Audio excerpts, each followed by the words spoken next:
When Adam was 16 or 17, I asked him if he wanted to talk to me about anything, and he was a bit hesitant, but then he decided, oh, why not? He was about I think he was 18, and we had an evening that was the greatest evening. It wasn't a major transition, it was just an evening of laughing, crying, talking, reviewing, and it was all, it just was easy. It wasn't a difficult thing. I'm not saying Adam didn't have difficulties when he was growing up. He didn't always fit in and he didn't always make friends, but he was brought up in a very liberal house, so we just accepted him for who he was. So it was not a difficult process. There really weren't any major adjustments because it was really assumed. So it wasn't like we have to change our thought process. We just kind of went with the flow. So we really didn't have to change anything. I think if there are parents out there having trouble, there's a great organization called PFLAG, and I have worked with them also.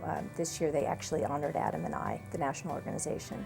And these are people that reach out with open arms to parents and friends and family of gays, lesbians, and transgender people. And they are an amazing group of people. They're not judgmental, they are accepting, and they really help families and friends process this if they're having trouble.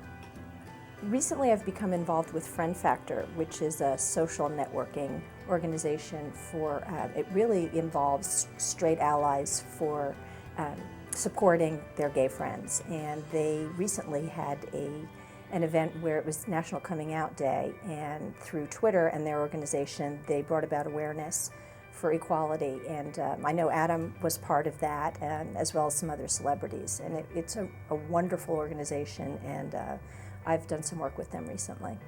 Sometimes we have to make changes in our lives, and we have to talk about things that can be difficult.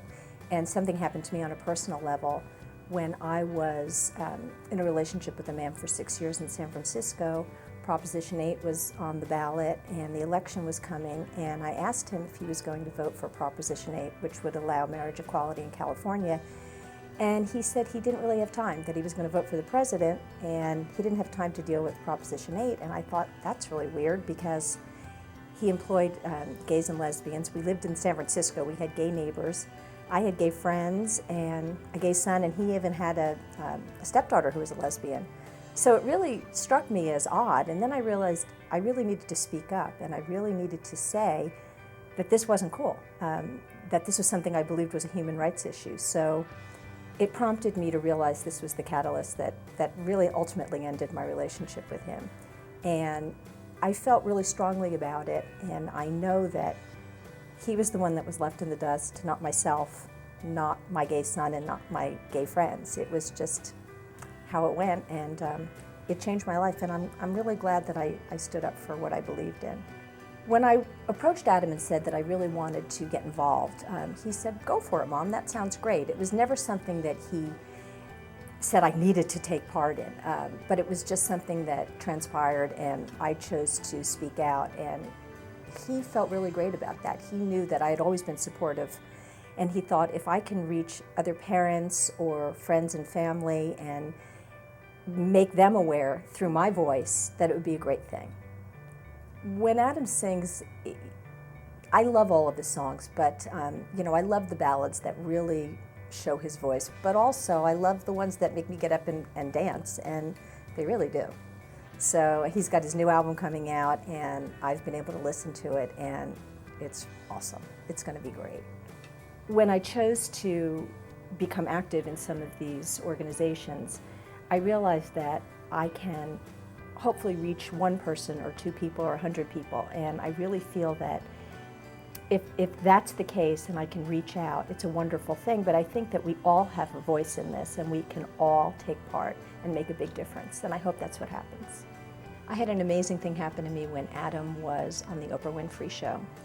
After the show had taped, I was left in the audience after everyone left, and a woman came up to me with her daughter, and the woman was crying, and I said to her, "What's wrong?" And she said, I'm so amazed that I'm meeting you, because you said 3 words once that really blew me away. She said, And anything that you've ever said, I've always taken note because I have a gay son, and I was not accepting of him, and I had the hardest time. She said, but because of the few things I heard you say, it really changed how I feel, and you've made a huge difference. And she was crying, and I was crying, and that to me means so much. Again, if I can reach one person or 10 people, I hope that it can make a difference, and I hope it can make life easier for someone who, is coming out or is trying to find acceptance. So, at times there's fan mail that's sent specifically to me, and that's always so sweet. And I've read some of it, and there have been stories where people have said, you've changed the way I look at not only Adam and how he is, and the fact that he's gay, and I accept that. I have friends and family that I support differently now because of this. So all of these things that I read, knowing that I'm reaching people is a great thing. And I know that I've had people write that Adam has definitely changed their outlook, not just on gay rights, but on self-esteem and feeling good about who you are and loving people for who they are. And those words of his have definitely transpired into the fan base, and they do share that with letters to him, and they've written to me too. And it's very rewarding to hear those things. I think Adam has had a voice where he has shared that it's really okay to be different.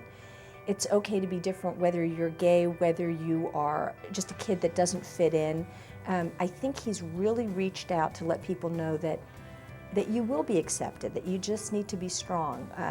He's done things with the Trevor Project, and he's talked about the bullying situation.